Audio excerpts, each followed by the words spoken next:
Hey everyone, and welcome back to another video. So in this video, I'm going to be doing a recap so far of every team in the WNBA right now through 5 games for some teams. Some teams have played 6, and there's some that have played 7, and the Fever have played 8 already, so I'm going to be talking here through every single team in order of where they are in the standings from 1 through 12. So, I'm going to be, here it is. I'm going to be talking here about the first team is the Connecticut Sun. The Connecticut Sun are first place here.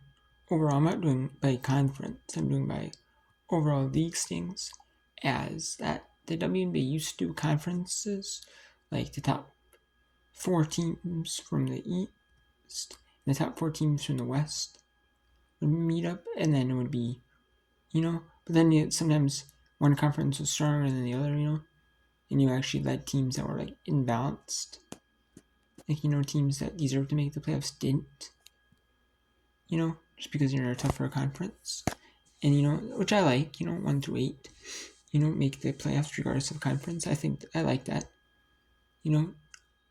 honestly. And anyways, we have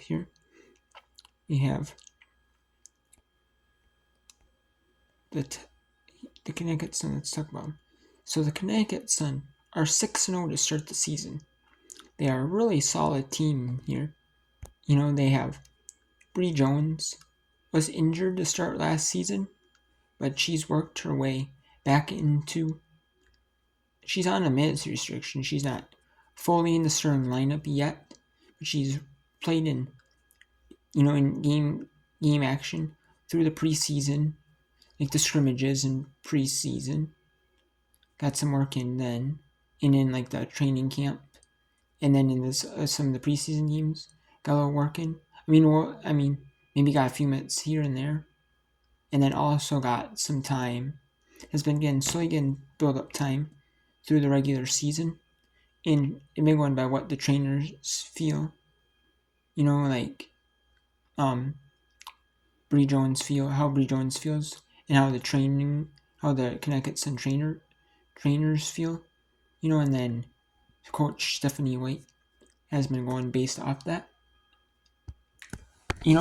which is fair, but DeWanda Bonner and Alyssa Thomas are their 1-2 punch. Alyssa Thomas is that steady player where she'll get you, like, not necessarily a double-double every night, but she'll do what the team needs her to do. If the team needs her to score, she'll score and she'll get some points. She'll score some. She might not score like 20 points every game, but she'll score. She'll get some assists and she'll get rebounds. She'll do everything for the team. And she's pretty efficient player as well, Alyssa Thomas is. She's not someone where you see like the 3 ball from her, but you'll see her. And DeJanae is one of those. You also got DeWanda Bonner, who's really, really solid. A really solid vet in this league, like a veteran player in this league, been in the WNBA for a long time, and been with Connecticut for a while. I don't know if she's been with Connecticut her whole career, but she's been with Connecticut for a while. Actually, DeWanda Bonner used to play in Phoenix, didn't she? Now I think about it, but she's been with Connecticut for a good little while too, though. And it's worked out for her to go to Phoenix. Tiffany Mitchell, she was with the Fever for a bit. Then she got traded to the Lynx, and now she's with the Sun. And she's one of those role players. She's not going to necessarily be a starter on the Fever, or on the Fever. I don't know why I keep saying Fever. The Sun. She's not going to be a a starter on the Sun, but she's gonna do what the team needs her to do, and she's gonna be a solid role player. She might not necessarily get the stats. The stats might not necessarily show what she does, but she's gonna do the little things. That might not show up on the stat sheet game in, game out. And same with Dejanae. She's gonna do the little things to help her team win. She's gonna get rebounds. She's gonna get assists. She'll score if she's open. But she's one of those players that she doesn't necessarily need to score to be efficient. She's okay with that. She's okay with scoring 5-10 points a game. Maybe having like 10 rebounds, say, and 5 points. Or maybe one game she has like 5 assists, 5 points. She's going to be that consistent player, that does the little things. Rachel Banham, for the Sun, she used to be on the Sun, when she got drafted, she was on the Sun. And then she was with Kurt Miller for a while on the Sun. And then she got traded a few seasons. I think it was 2020 or 2020 season was her first season with the Lynx. I'm pretty sure. And then she was on the Lynx for like a few seasons. And then they ended up trading her back to the Sun. And she's not like super like that one. She's not really scoring a lot, getting a lot of rebounds, but she's doing like little things. She's more like doing the little things type player. You got Ty Harris. Ty Harris is is a starter. Was one of the starters on the team. And she's one of those players, that's just gonna do like anything her team needs in order to do. And then Astuna Dorfal, just like not really used much. She just more like a players need subbing in and out. Mariah Jefferson. She's been on a lot of teams. Mariah Jefferson has. I kind of feel bad for her because she's been on the Wings. She was on the Lynx. She was on like the Lynx and won like. Didn't she win like Rookie of the Year or something on the Lynx? And then she went to the Wings. Now she's on the Sun.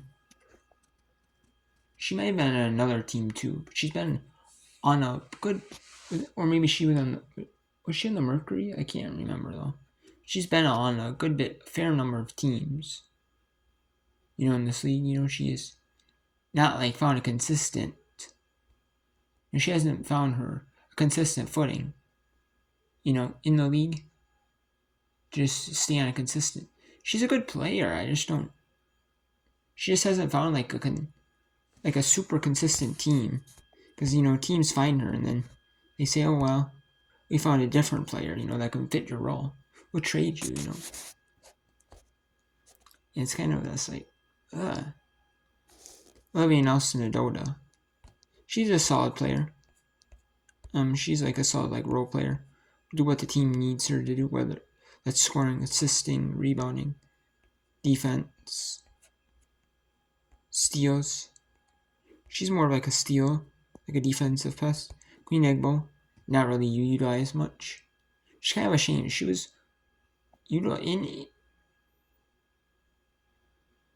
she was with the Fever, and she was with the Mystics. And now she's in the Sun. She hasn't really found her footing in the league, Just kind of a shame.